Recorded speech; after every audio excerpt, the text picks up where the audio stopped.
So yun, what's up mga kamami ko? Paalis nga ako dyan sa video na ito. Medyo matagal na. Papunta na ako dyan kila Marcy ko kasi nga aalis kami. Charan! Ayan, ang bilis di pa? Nasa daan na kami. Maghihintay na kami ng jeep. At eto nga, nakasakay na kami. Sobrang bilis ng transition. At eto na, nasa mall na kami. O, di ba? Naglalakad na kami dyan. Hindi nga namin kasama yung isa namin katrio kasi nga manonood kami ng sine. Hindi niya pinapanood yung nakakatakot kasi kami hilig naming dalawa yung nakakatakot dahil nakakatakot yung mukha namin, charot. Eto nga at paakyat na kami sa cinema para bumili ng ticket. So ayan na nga, bibili na kami ng ticket dito. Titingnan namin kung anong oras yung available. So ayan nga, magtatanong kami kung anong oras yung available para naman makapaglibot pa kami bago kami pumasok ng sinihan. So ayan, magbabayad na ang aking Marcy. Thank you Marcy sa paglibre ng sine. So ayan nga, naglakad-lakad muna kami kasi nga 4 o'clock pa daw yung sine. Hindi pa kami pwedeng pumasok. Eto nga at kumain muna kami habang nagkukwentuhan kasi nga baka hindi pwedeng ipasok yung pagkain sa loob. Pero alam ko pwede naman kaso para sure, kakain na kami para full charge na kami bago kami manood. Kasi nga horror yung panunuorin namin. Baka kung ano-ano yung makikita namin doon. Tapos kumakain kami sa loob ng sinihan.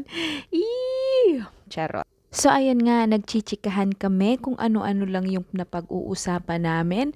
Hoy, hindi yung buhay mo yung pinag-uusapan namin, no? Buhay namin, charot. Siyempre, hindi mawawala yung mga ganyan kapag nag-uusap-usap tayong mga magkakaibigan. Pero hindi kailangan kung sino-sino yung pag-uusapan. May mga bagay na pinag-uusapan na hindi din natin buhay. Pero siyempre, hindi naman marites yun. Na pag-uusapan lang, charot. Ayun nga, kumakain na kami dyan. Ayan, pampalipas ng oras kasi nga hinihintay namin yung oras ng pagpasok ng sinihan. Kasi nga 3:40 pa daw pwedeng maghintay doon sa waiting area. Kaya kumain muna kami. Mga chikahan na walang humpay. Siyempre, wag kang mag-alala. Hindi namin isasama yung buhay mo sa kwentuhan namin. Bakit? Pag-aaksaya namin yung buhay mo. Ba't hindi na lang buhay namin? Charot. Sa pakikipagkaibigan, kailangan maghanap kayo yung tipong sasakyan yung lahat ng mga trip nyo. Yung nasa kalungkutan, sa kasayahan, kung ano man yung trip mo, lagi kayong magsusuportahan. Kasi sa pagkakaibigan, hindi naman kailangan ng paramihan. Kahit na isa, dalawa lang yan, pero tapat naman sa inyo. Kahit naman nakatalikod, nakaharap, ganun pa rin yung pakikitungo.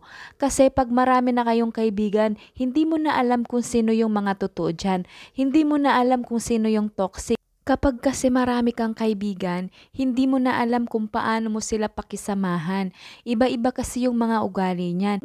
Yung iba kasing mga kaibigan, kaibigan mo lang dahil kasama ka nila. Pero pag hindi mo na sila kasama, kung ano-ano na yung pinagsasabi nila behind you. Kaya minsan, mas okay na yung 2 or 3 lang yung kaibigan mo.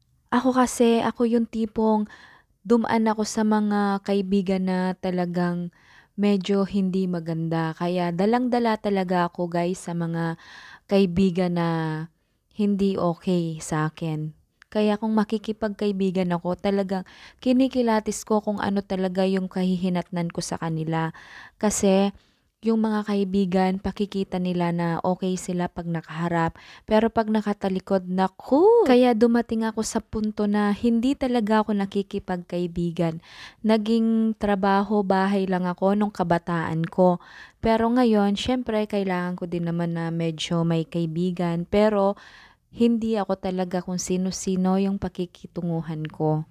So eto na nga, bumalik na tayo kung saan kami pupunta. Nasa waiting area na nga kami ng cinema. Maghihintay na kami ng oras. At ayan na, pumasok na kami ng sinihan. At alam nyo ba, 2 lang kami nasa loob niyan.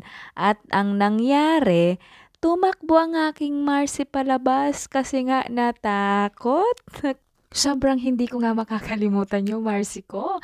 I love you. Hindi ko makakalimutan yung nasa loob ka na ng sinihan tapos iiwanan mo ako dahil nga natakot ka dahil feeling niya daw ang dami-dami niyang kasama.